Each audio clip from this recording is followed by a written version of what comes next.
এরপর আল্লাহ বলছেন সুন্নাত আল্লাহ, এটাই হচ্ছে আল্লাহর রীতি, আল্লাহর সুন্নাহ, আল্লাহর নীতি। ওয়ালান তাজিদা লিসুন্নাতিল্লাহি তাবদীলা, আল্লাহর সুন্নাতে কখনো তুমি পরিবর্তন পাবে না। যুগে যুগে যারা আল্লাহকে নিয়ে কটূক্তি করেছে, রাসূলকে নিয়ে কটূক্তি করেছে, তাদের জন্য আল্লাহ ফয়সালা আগেও ছিল এটা, এখন এটা, কিয়ামত পর্যন্ত থাকবে, এর পরিবর্তন কেউ করতে পারবে না। আপনারা জানেন আল্লাহর নবী যিনি মক্কা বিজয় করেছিলেন, সেদিন মক্কার সব মানুষদেরকে আম ক্ষমা করে দিয়েছিলেন, সাধারণ ক্ষমা করে দিয়েছিলেন, কিন্তু কয়েকজন লোককে ক্ষমা করেন নাই। তারা কারা ছিল? তারা ছিল যারা আল্লাহর নবীকে নিয়ে কটূক্তি করেছিল, আল্লাহর নবীর বিরুদ্ধে কবিতা আবৃত্তি করত, সেই সমস্ত লোকেরা। এর মধ্যে একজন ছিল ইবনে খাতাল, যাকে ক্ষমা করা হয় নাই। আল্লাহর নবী এখনো যুদ্ধের পোশাক খোলেন নাই, লোহা মাথার টুপি রয়েছে। এর মধ্যে সে খবর দেওয়া হলো, ইন্না ইবনে খাতাল মুতাআল্লিকুন বিআফতারিল কাওলা, হে নবী, আপনাকে যেই লোকটা গালিগালাজ করত, কটূক্তি করত, আপনাকে তুচ্ছ-তাচ্ছিল্য করত, আপনার বিরুদ্ধে কটূক্তি করার জন্য দুটা বান্দি খরিদ করে তারপরে গান গাওয়াতো, সেই ইবনে খাতাল এখন বাঁচার জন্য কাবার গিলাফ ধরে ঝুলিয়ে আছে, কাবার গিলাফ ধরে ঝুলিয়ে আছে।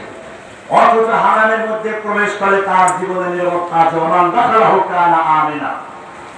আল্লাহর নবীকে বলা হলো, সেই ইবনে খাতাল এখন কাবার গিলাফ ধরে ঝুলিয়ে আছে, কি করতে পারি?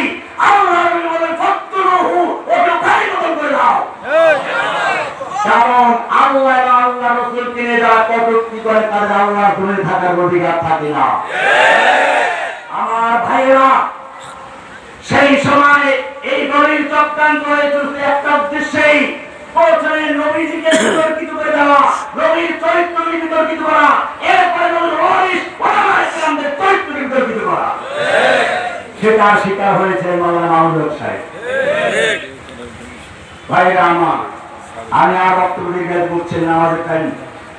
আমার শেষ বক্তব্য হচ্ছে আমাদের ঐক্যবদ্ধ হই, আবার মাঠে নামতে হবে, মাঠে থাকতে হবে। বাতিলের সামনে আমাদেরকে নত হয়ে চলবে না। এই দেশ আমরা ভেসে আসি নাই, এটা আমাদের দেশ, এটা ইমানের দেশ, এটা কোরআনের দেশ, এটা আল্লাহর নবীর প্রেমিকের দেশ। এই দেশের দিকে দিকে পড়াতে পারেনি হবে, এই দেশের দিকে দিকে চোখ উঠাতে চোখ উঠে হবে, এই দিকের দিকে হাত তুলে সে হাত ভেঙে দেওয়া হবে। আমরা ভারতকে বারবার সাবধান করে দিচ্ছি। আমি যখন বের হলাম, ভারতের সব পত্রিকা বিরুদ্ধে রাখলো, আর বলা শুরু করে দিল ছোটা আমাদের নেতাল দিয়া। আমি ছোটা লাদেন, কেন আমাকে ছোটা লাদেন বলা হচ্ছে জানেন? কারণ জানে এই দেশের তৌহিদি জনতাকে তাদের মরাল ইমানকে জীবিত করার জন্য কোরআনের যেসব আয়াত পড়া হয় না, সেইগুলো আমাদের মুখস্থ হয়ে দাঁড়িয়েছে। যে হাদিসগুলো বাদ করে দেওয়া হয়, জেনে রাখো, তোমার মাঝে আল্লাহর নবী অনেক বড় বুজুর্গ ছিলেন, তোমার নবীর চেহারা, তোমার বুজুর্গের চেহারা অনেক সুন্দর ছিল। আল্লাহ নবীর রাস্তায় চলতে গেলে ম্যাগ দিয়ে ছায়া দিত। আল্লাহর নবী তাহাজ্জুদ করে দাঁড়িয়ে গেলে বলতো তুমি লা ইলাহা ইল্লা পারিলে ঘুমাও। আল্লাহ নবী পড়া মুখস্থ করার জন্য দ্রুত পড়তে গেলে আল্লাহ বলেন লা তুহাররিক বিহি লিসানাকা লিতাজালাবি ইন্না আলাইনা জামাআল কুরআন। আল্লাহর নবী মজলিসে বসে আছেন, জোরে কথা বললে কেউ হিনাদের হয়ে যায়। লা তারফাউ আসওয়াতাকুম ফাওকা সাওতিন নবী, খবরদার নবীর আওয়াজের চেয়ে জোরে আওয়াজে কথা বলবি না।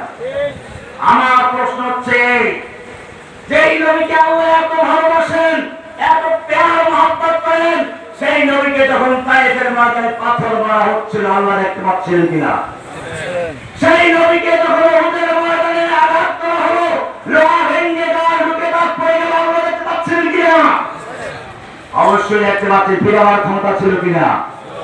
ফিরান নাই কেন? আল্লাহ অসন্তুষ্ট হয়ে গেছিলেন নাকি? মা ওয়াদ্দাআকা রাব্বুকা মা ক্বালা, আপনার রব আপনাকে ছেড়েও দেন না, আপনি অসন্তুষ্ট হন নাই। বল তাহলে আমাকে এত মারণ ফিরাও নাই কেন?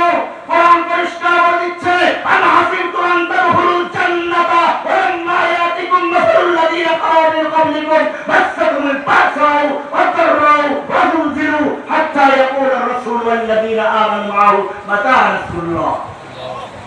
উত্তর এখানে আছে, লিখে নিবেন। আমাদের মনে রাখতে হবে এমনি এমনি জান্নাতে যাওয়া যাবে না। আলা ইন্না সিলআতাল্লাহি গালিয়া, আল্লাহর জান্নাত, আল্লাহর পণ্য বড় দামি। আলা ইন্না সিলআতাল্লাহি জান্নাত, আল্লাহর পণ্য হচ্ছে জান্নাত। সেই জান্নাত পাওয়ার জন্য মুমিন হতে হবে। আল্লাহ মুমিনদের জান্নাত ক্রয় করেছেন কিসের বিনিময়ে? আল্লাহ তাআলা আমাদের সকলকে ঐক্যবদ্ধ হয়ে সকল বাতিলের মোকাবেলায় দাঁড়িয়ে যাওয়ার তৌফিক দান করেন, আমিন।